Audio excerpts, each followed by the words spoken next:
Le fonds de dotation de la RPP a pour vocation de soutenir toutes les actions possibles dans le domaine de la publicité qui correspondent à une publicité responsable, loyale, véridique et saine.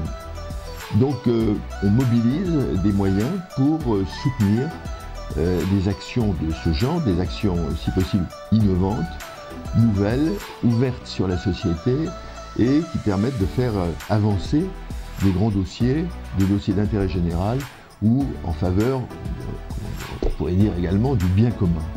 Et donc ça intéresse évidemment tous les possibles annonceurs, tous les possibles organismes qui communiquent sur ces sujets ou qui veulent communiquer.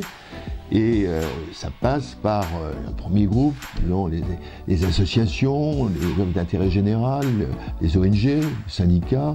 Il y a un deuxième groupe, ce sont les collectivités territoriales, les collectivités régionales, etc.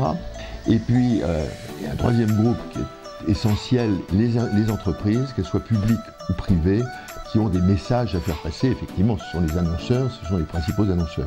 Et puis, il y a un quatrième groupe, qui sont les organismes publics, qui sont assez nombreux, qui ont aussi des messages à faire passer.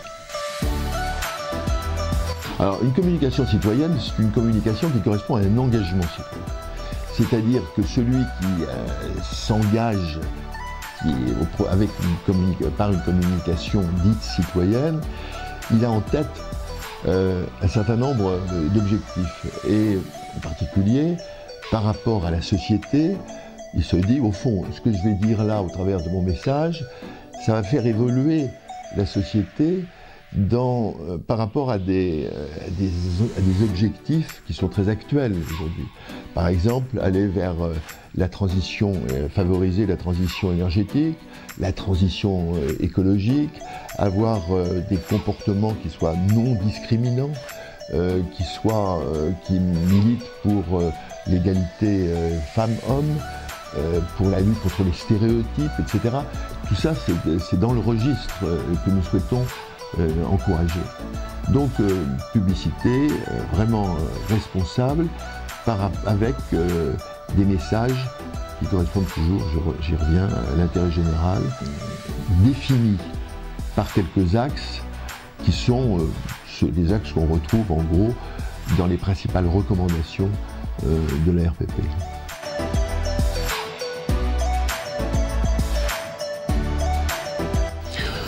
C'est un moyen aussi pour nous de communiquer par rapport à la sphère publique, qu'elle soit politique, côté des parlements, ou du Conseil économique, social et environnemental, ou qu'elle soit par rapport au pouvoir public, c'est-à-dire au gouvernement, aux administrations, parce qu'on a affaire à beaucoup d'administrations, de nombreuses administrations, ou à l'ARCOM, etc., toutes les agences, et donc de leur montrer que sont eux ou elles qui fixent des grands objectifs, bien souvent, et que nous écoutons ces objectifs et nous souhaitons entrer dans le match.